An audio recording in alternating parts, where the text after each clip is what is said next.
Okay, I think I'll get going. So we're currently looking at the fundamentals, I suppose you'd call them, of components. So we're inside this section here, and we're working our way through this set of slides. So roughly where we got to the last day, we started looking at components, and first thing we looked at was how to embed variables in our JSX. We saw how to do that, although it's a little bit more elaborate than that. We can embed any kind of JavaScript expression inside in the middle of our JSX. And what happens is that expression is evaluated, and the result of the evaluation is inserted into ultimately our HTML. Then we looked at the idea of making the code reusable, and the medium for that was this idea of props. Props is data that you pass into a component, although we see later on that a prop is more than just data. We can actually pass functions into a component as well, but that's for another day. The key thing to remember about, if we just stick with this idea of props as being a source of data to pass into a component. I forgot my usual check now. People can hear me, can't they? Yep. Yep. Just regarding props as data, the important thing to remember is that the data is immutable. A component cannot change the data that's passed into it.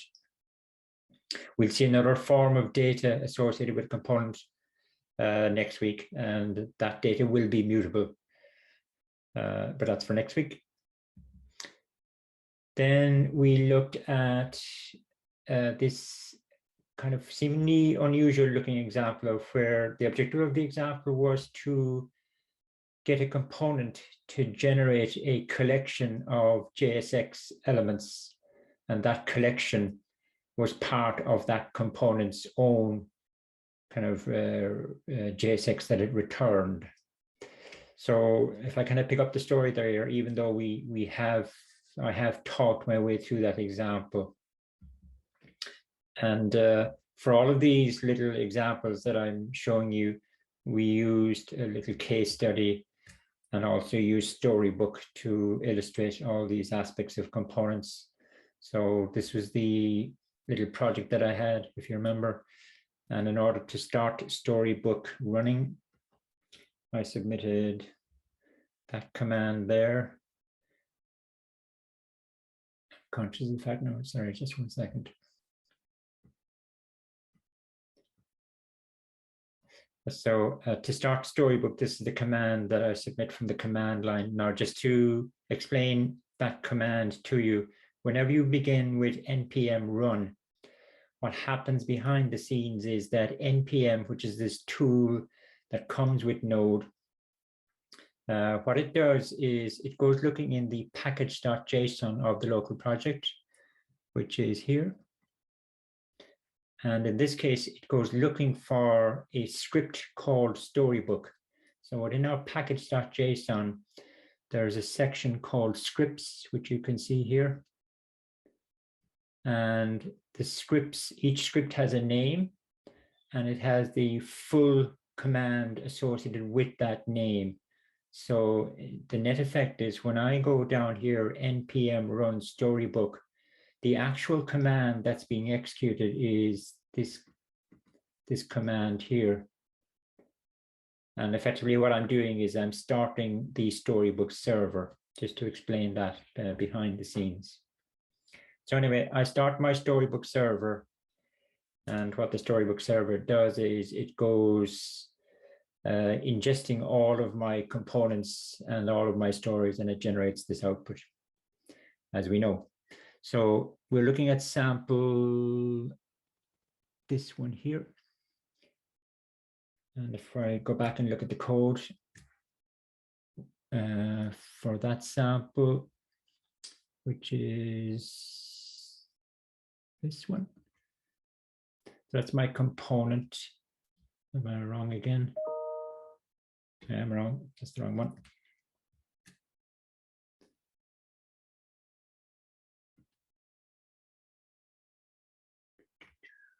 that's the right one, sorry, yeah. So I'm looking at my component and I'm also looking at my story.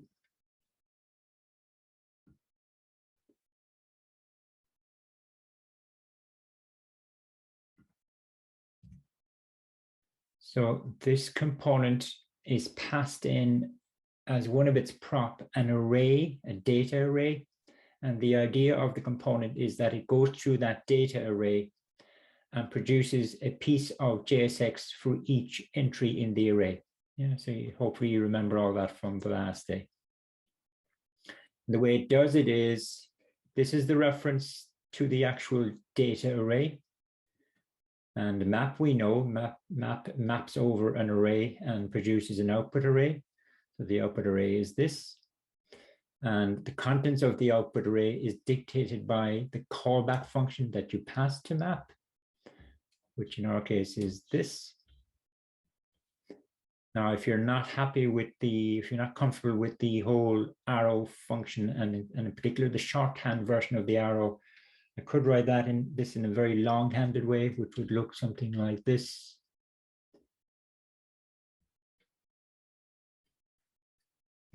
Just going to move that down. And I could go really over the top and say, let E equals that, and then return E.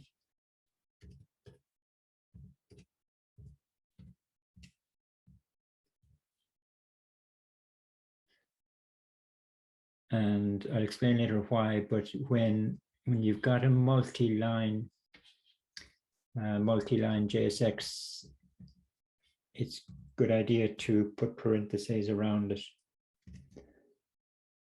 So I'll just do that.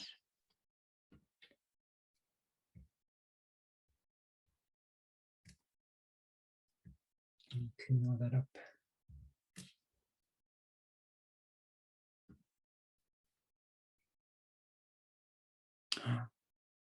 Sure. Did it undo what I did there? Oh, no, it didn't. Is there there is a syntax error? That's the error there.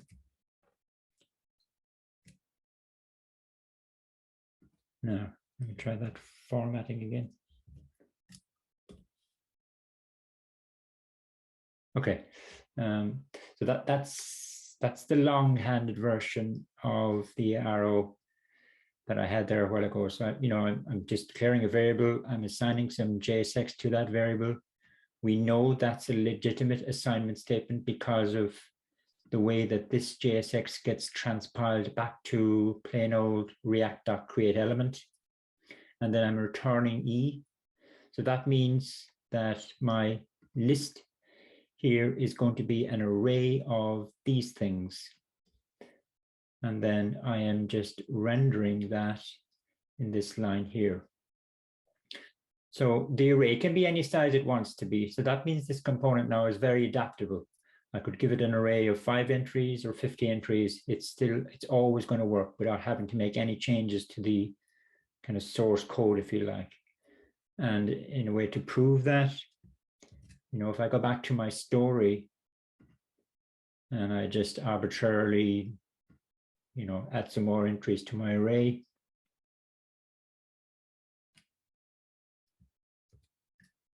like so.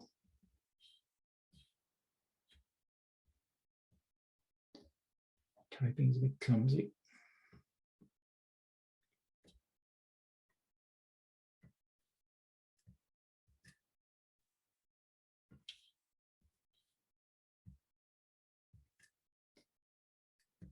Now save that, and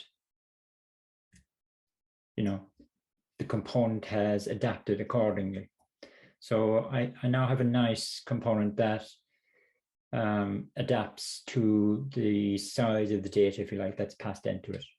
So as I said to you the last day, that pattern, as I call it, of a component receiving a data array and mapping over that data array to produce, in this case, a JSX element, and then rendering that array of elements as I'm doing down here. That's a pattern that you will see quite a lot.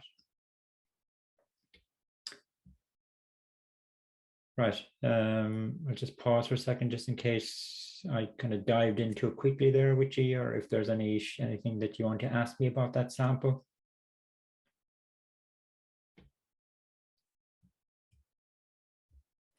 No, okay. Make sure you're comfortable with it though, because you will be using it quite a lot. Okay, so what's new? The next thing is a component's return value could be any of these, for example. So this is probably a more common one where a component returns a multi-line piece of JSX, or a component could return another component, or indeed inside here, as we see there, look, as part of the JSX that's being returned by a component, it's including a reference to another component. And we're going to see that an awful lot. But either way, a component returns JSX, and when it is multi-line, as I was mentioning there a moment ago, if the JSX that it returns is multi-line, which it nearly always is, you're very rarely going to have a component, that is just simply returning something like, something like this. It's usually something like this. When it is multi-line, make sure you wrap it in parentheses. That just helps the JavaScript runtime, because when all of this gets transpiled and you've got a multi-line JavaScript code going on here, then it just safeguards against any misinterpretation of your application. So that's fine. Here I'm saying, and this is an important point, that a component can only return one element.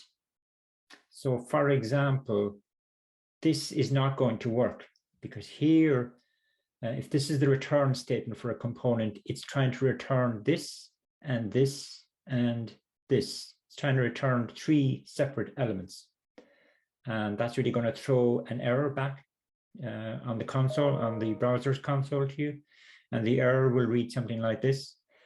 And if you read the error message, actually, it's quite informative. It's effectively telling you kind of what to do, telling you that you must wrap what you're trying to return, wrap it in one enclosing tag. And typically the way we do that is we just put a div. Around all of this. And by doing that, we are now returning one element, the div. Now, of course, that element has children, but that's fine. What it's returning is a single element. You may hit that error at some stage, but it's a simple one to fix, really. Now, why can you not do this? That kind of really goes back to, if you understand and remember how all of this transpiles back into plain old React.create element invocations, then effectively, if you leave the JSX like it is here now, you're essentially trying to return 3 different things. And what we know about programming is that a method or a function cannot return multiple things. It can only return one thing. That's the very general explanation. Now, so I said, wrap this in a div and you're good to go.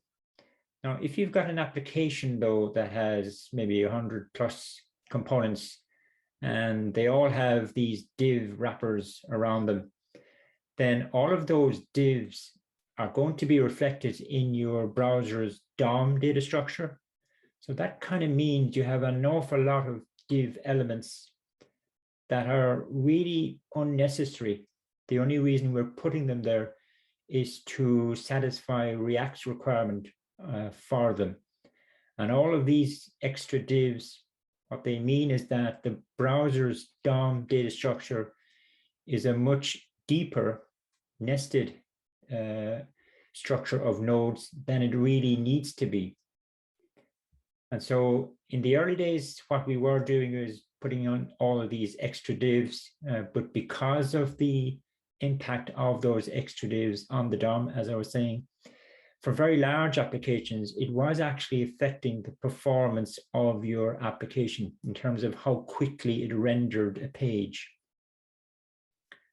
And so to solve that problem, the React team gave us a new tag, if you like, that you can only use in React. You can use it in plain JavaScript or in plain HTML, sorry. And this is what the tag looks like. It's called the fragment tag. So I've just replaced the div with this tag here and its corresponding closing tag here. And you'll see me. Can I ask a question, please? Pardon? Can I ask a question, please? Yeah, for sure. Yeah, you know the way you said that we should wrap the JSX with the div if we want to return it. Yes. Do we do the same thing when we want to assign it to a variable? Correct. Yep. So if I go back,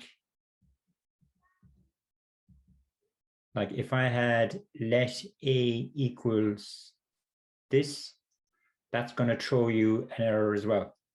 And it's the exact same error. So yeah, that's a good question. You'd have to wrap that in a div as well. Or as we now know, you could wrap it in these fragment tags for the same reason as I'm mentioning over here.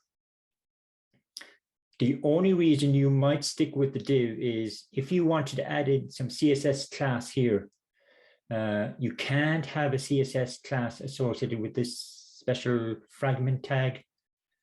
So you may still need to do this kind of div wrapping, but that's the only case when you would need to do it, if you have to apply some CSS class to the div. And the benefit of this fragment tag is you won't actually see any representation of it in the DOM itself. So that solved the problem that divs were causing.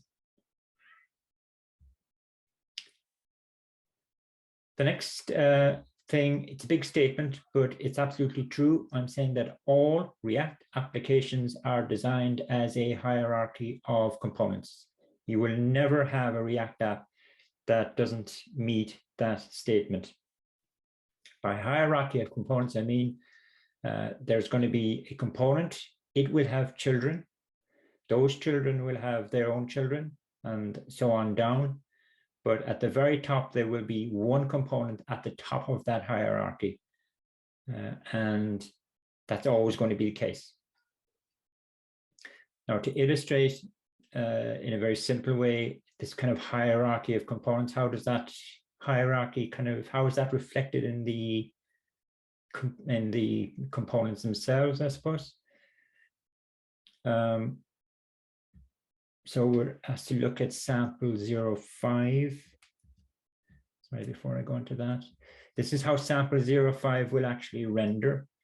So it turns out that this sample has 3 components in it, and I've drawn boxes around what each of those 3 components actually kind of renders onto the screen. So box number 1, my arrow, box number 1, that's actually going to, as you'll see, that's going to correspond to the component at the top of my hierarchy. And it has 2 child components. One of the children renders this onto the screen. The other child renders this onto the screen. But as well, the component at the top of the hierarchy, it also has some of its own kind of private JSX, which renders that bit there and that bit there. Now, to see this component's code, so really it's component 1 that we're interested in. We've seen component 2 and 3 already. So effectively, component 1 is making use of some of the earlier components that we looked at as we worked our way through these samples. So it's really the top component that I'm interested in looking at there in my code.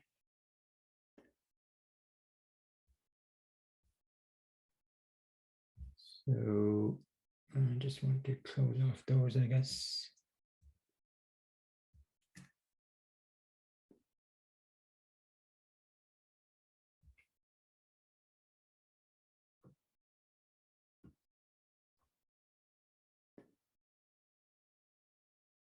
So here's my component, and again, it doesn't have any behavior, if you like. There's nothing in here, so, but what we're interested in is what it's returning. And you can see at the top here, I am importing two other components, ones that I've already looked at, and I'm using those components. I'm using one of them here, and I'm using the other one here. And we've seen these already, these components. Here's the kind of private JSX that this component at the top generates. Yeah, so I would say that this little example is demonstrating a hierarchy of components. There's the one at the very top, which is this one, and it has this as a child, and it has this as a child. And also the other thing to note is, I haven't shown you the story yet, but the props that are passed into this component, I'm actually passing those props, some of them anyway, down to the children. So you can see that kind of going on here. Ouch. You can see that going on here. I'm passing props.tech.frameworks down to this guy, and I'm calling the prop for it that. And that again is a kind of pattern that you see quite a lot, where if we might refer to them as parent and child components, the parent component passes some of its props down to its children. The story, there's nothing particularly new in the story. Here's the story, and here's all the data that's being set up. And what's this? This is more data. And eventually, sorry, am I looking at the right one? Yeah, I am. Yeah. Sorry, just give me 1 second now again. Data, more data, and okay. So here's where I invoke my parent component, and I'm just passing the data that I've defined up here, passing that down into it. So that's this kind of parent-child hierarchy of components. And that's really what React apps are all about.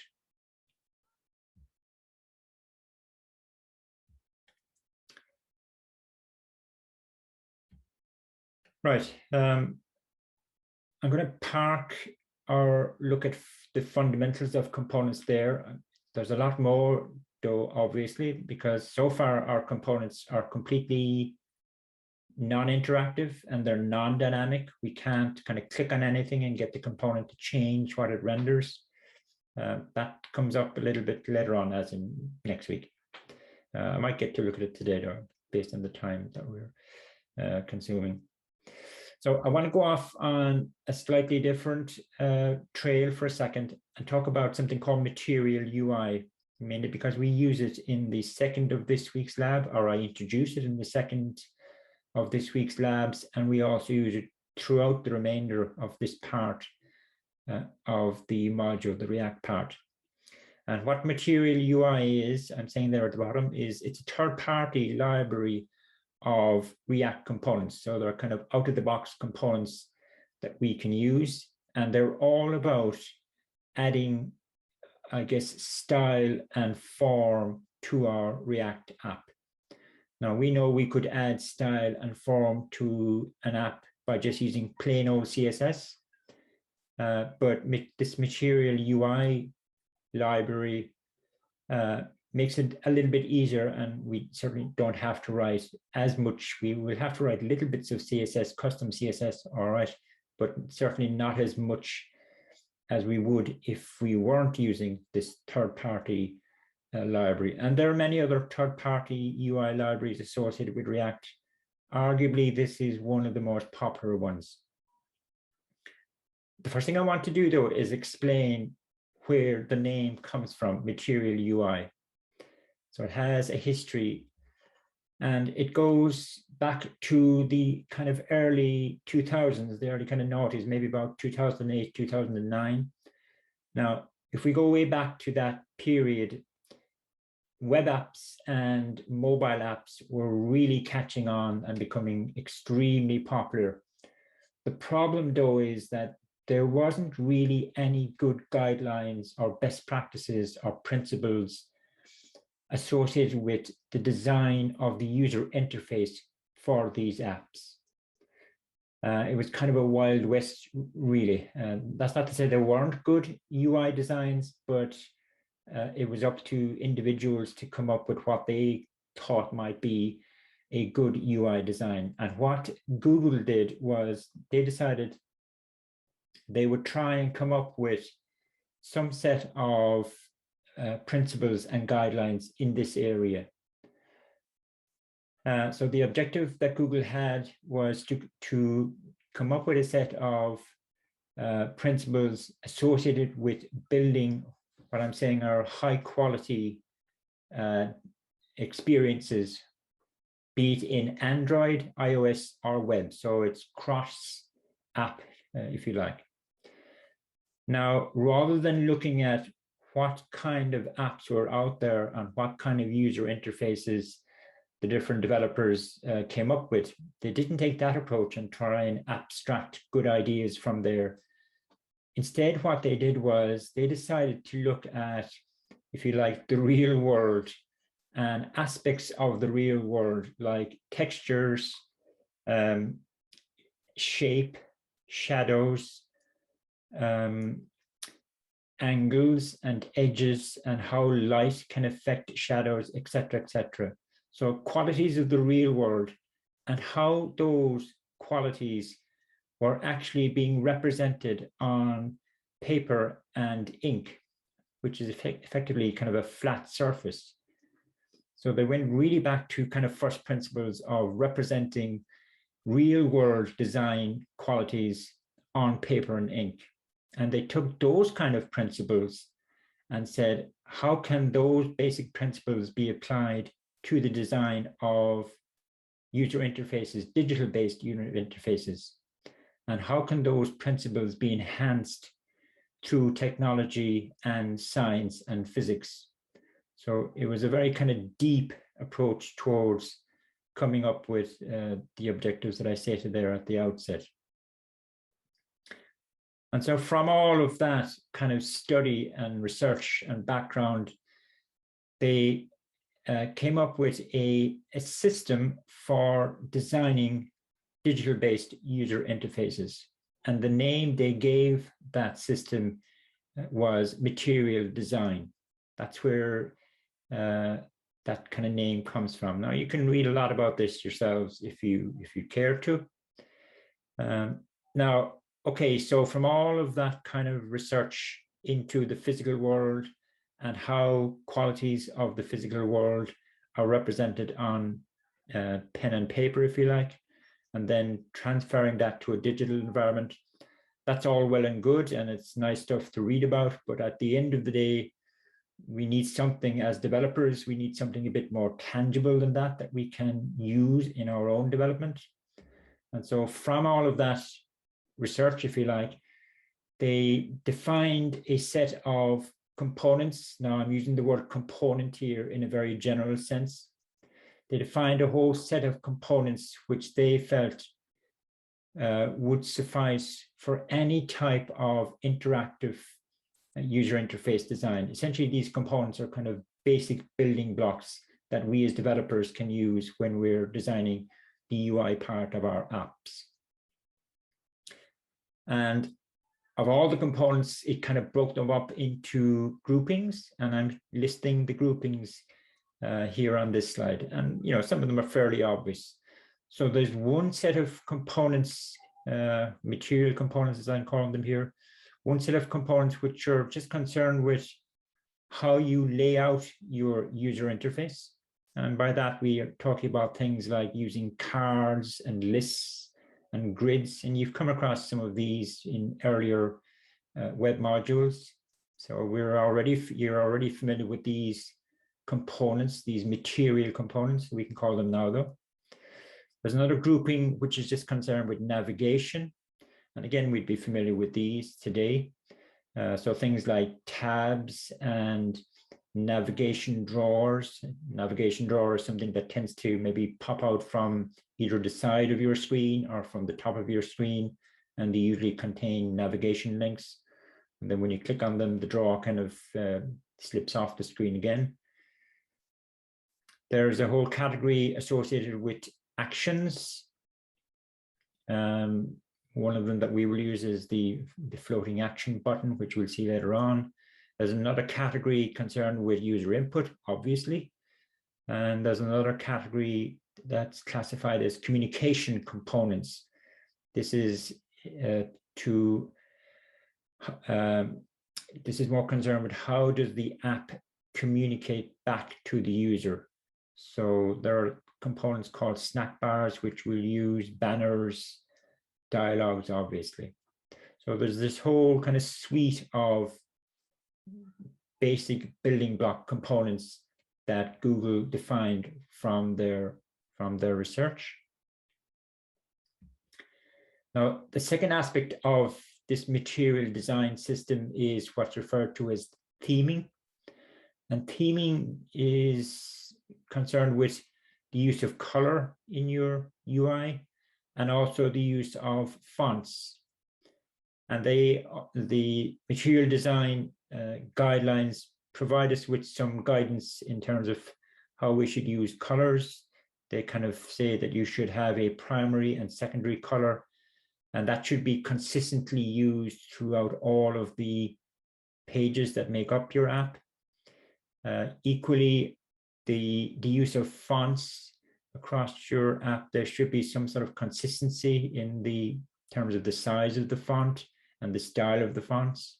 Now, as it turns out, I'm saying down here that the material design specification, if you like, it actually defines 13 different typographies. And these 13 cover all possible use cases that you might have for representing text on your app. And we use some of them in the Movies app. Now, let's see, sorry. So, okay, so apart from, so as well as these material building block components, which I had in the previous slide, material design also gives us guidance and puts some sort of structure on our use of color and on our use of typography within our UI. At the very top there, I'm saying, and Google were kind of really stressing this, what Google were not trying to do was to try and get everybody to copy them. Okay, all they were doing was providing some basic foundations which everybody could take from. And that might really apply to theming, for example. You know, every app might like to have its own theme in terms of the usage of coloring, etc. Customization, in other words. So you're still free to customize your app's theme, but still maybe stick with some of the basic principles that they advise in terms of the use of color and typography. So that's by way of background, if you like. And as I say, it's something you can read about if you wish. Where we pick up the story is this material UI third-party library, which, as I said a few slides back, this is a library of React components. And these React components are grounded on the principles and guidelines associated with the material design system put forward by Google back around 2013, I think is when they kind of launched it. So they took a number of years to do their research. And we will see when we're using this material UI library, we will see components, components that we can just use out of the box, and the names on those components will reflect the material design component catalog that I alluded to there earlier on. So we have card components and box components, grid components, etc., etc. And you will see them pretty much start to see them in the second of this week's labs. You can always, as well, when you use this material UI React library. It comes with a theme defined, a predefined theme, if you like, in terms of the color scheme and typographies that are available to you. But you can always adapt that if you wish. I don't in the labs, but you have the freedom to do that. Now, you can't get away totally from using CSS, even though we will be using these out of the box components. We may still want to slightly change the styling associated with them, which means we need to use CSS. Now, how are we going to weave in our custom CSS into these components that the library provides me with?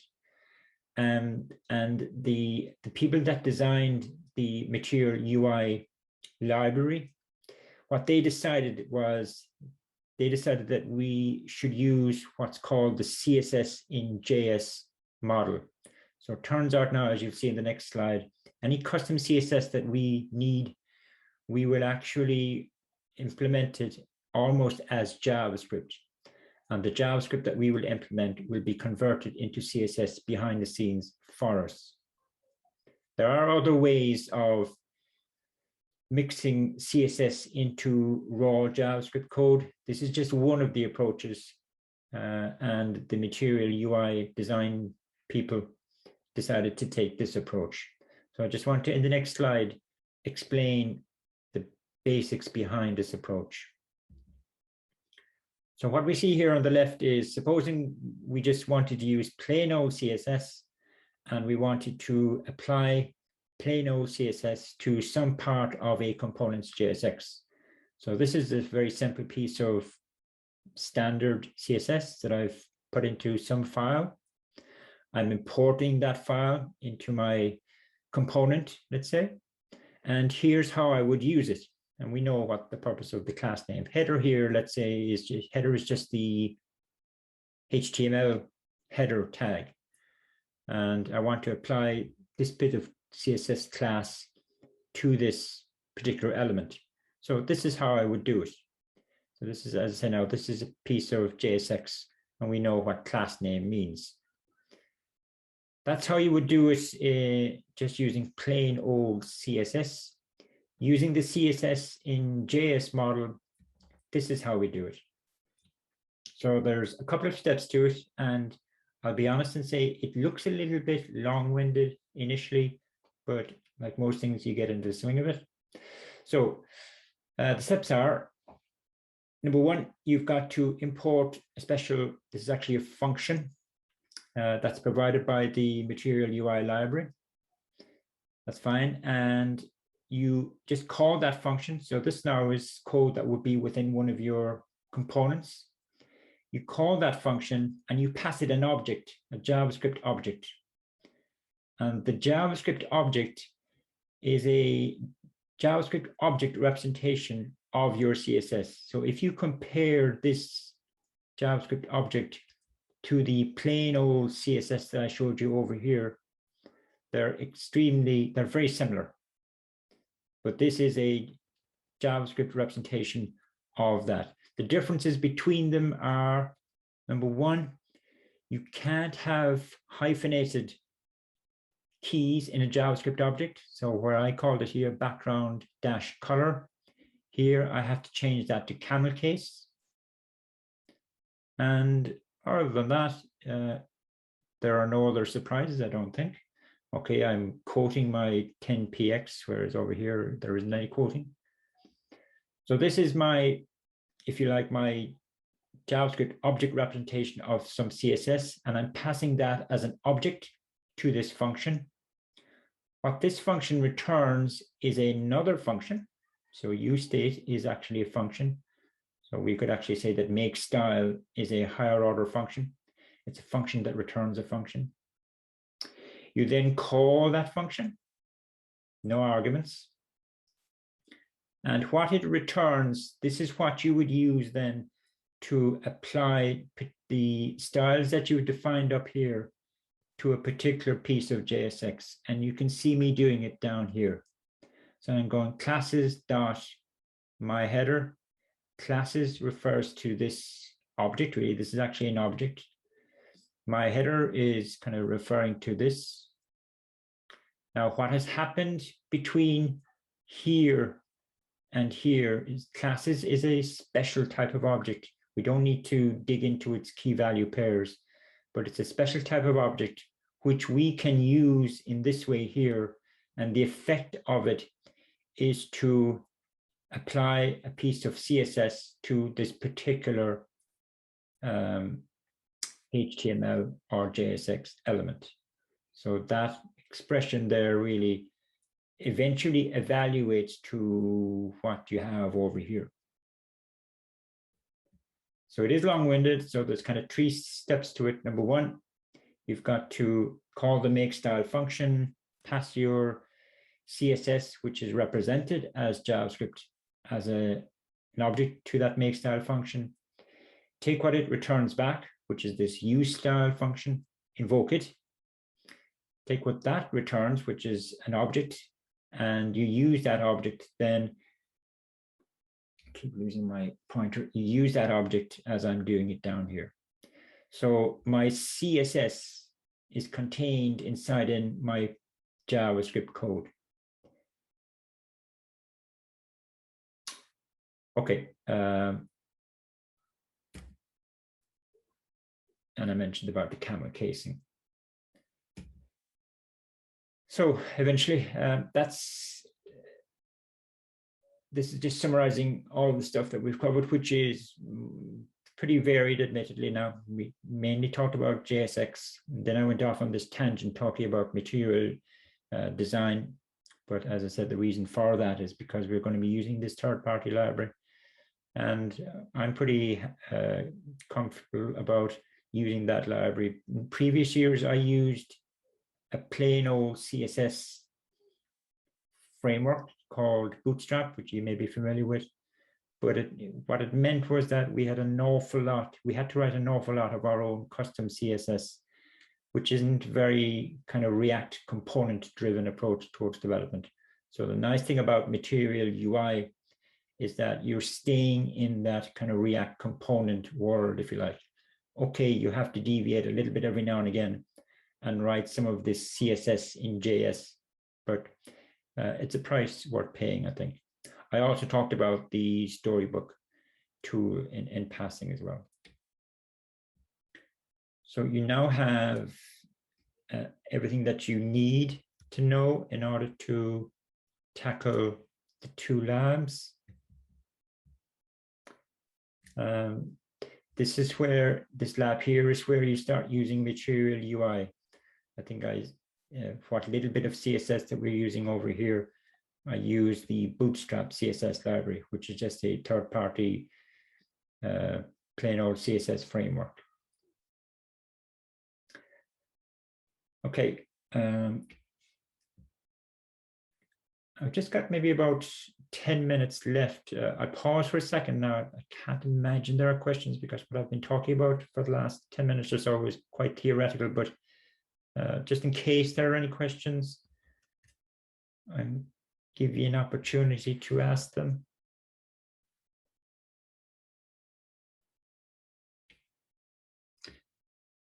No, okay. If you don't mind, I'm just going to start a new topic, which is still on components, but I'm going to dig up this set of slides here.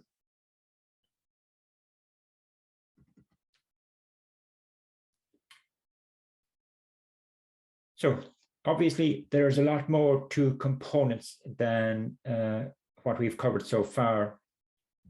And critically, our components so far are static or non-interactive. How do we make them dynamic? How do we make them interactive? And the answer is we need to introduce what's called component state. So we need to look at that. Secondly, I've already said that a React app is always going to be a hierarchy of components.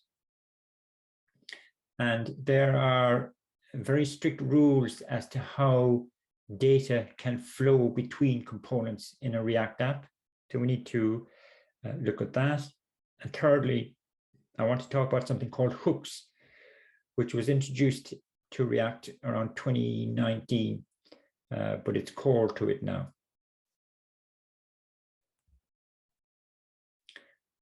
So a component has two sources of data. One we've already seen, which is props. And we know that props are characterized by the fact that it's data that's passed into a component from the outside. By from the outside, we mean it's passed into a component from another component. And secondly, props are immutable. So the receiving component cannot modify the data that's passed into it in the form via props. And we have this props object. So that's one source of data for a component. The second source of data is something called state. And state is sort of everything that props isn't.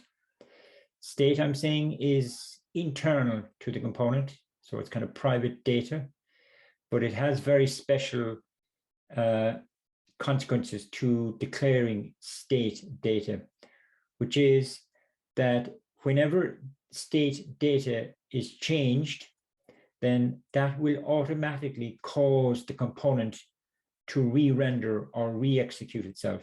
And typically when it re-executes, it maybe makes some changes to the JSX that it outputs. Hence, my component is now changing what it displays on the screen based on the fact that some of its state data has been changed. And how we change state data is usually linked to the user interacting with the component in some way, clicking a button or selecting a drop-down menu or something of that nature. Whether you're talking about prop data or state data, the type of data can be anything. Could be a primitive, could be an object, could be an array. So there are no limitations in that respect.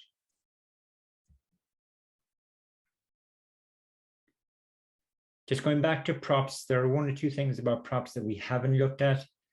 You know, if I had a component that expected, let's say, 10 different props, but in the majority of cases, the values for some of those props is some default value. It would be nice if I could declare within the component itself what the default values are. And that then means that whoever is using my component doesn't actually have to specify explicitly a value for particular props if they're happy to take the default value. So there's kind of physically less typing that somebody has to do that's using this component. So the question is, how do I encode in my component the default values for certain props if they're not explicitly passed in by the user of my component? And secondly, okay, JavaScript is a dynamically typed language, but we'd like to have some control over the prop data that's being passed into a component. You know, if a prop expects a string and it receives an object, then clearly the component can deal with that data that's passed into it. So we would like some sort of basic type checking of data that's passed into a component, which if it's not of the right type, then at least the component can throw an error back to the console rather than trying to muddle its way through interpreting that invalid data that's being passed into it. So we'll see how to encode both of those aspects of props. And in relation to state, now state, I'm saying, okay, it's private to a component, but as we'll see, we don't declare state data just using standard let statements or const statements. We have to have some special way of declaring them to distinguish them from other variables that we might declare within a component. So we need a special way of initializing our state variables. And I have mentioned that when a state variable changes, that has major impacts on the behavior of our component. I said that when you change the state, the value of a particular state variable, the component essentially re-renders itself or re-executes itself. So the way we change state variables has to be some way special as well, or how we mutate state variables. There has to be a special way of doing that, and we will see how we do that also. The thing to keep remembering is this point here, and this is what is going to make our components. State is what's going to make our components dynamic and interactive. So we'll start with the 101 example. Very simple, and I'm representing this simple component on the right hand of the screen there, just in a kind of a visual form. So I've got a component, and the way you can kind of interpret this picture on the right is my component has internal state, which I'm going to call count, and it's an integer, and it's going to be initialized to 0. The component expects a prop, which I've decided to call jump, which is also going to be an integer. And the component has a button. And when I click the button, what I want to happen is I want the component to increment the value of the counter by whatever the jump prop that was passed into it. Okay, it's a very simple illustration, but it has everything. Now, what the component is actually going to render onto the screen is it's going to render the current value of the count state variable. So nothing fancy there, but the fact that it's constantly changing means that every time I click the button, the component has to re-render because this has now changed. So what it displays on the screen has to change. You actually have this component in the samples that I was working my way through there earlier on. I've kind of slipped it in here. This is the code here. I'll look at the code the next day because it's getting late now, but I'll just show you the component, how it kind of renders.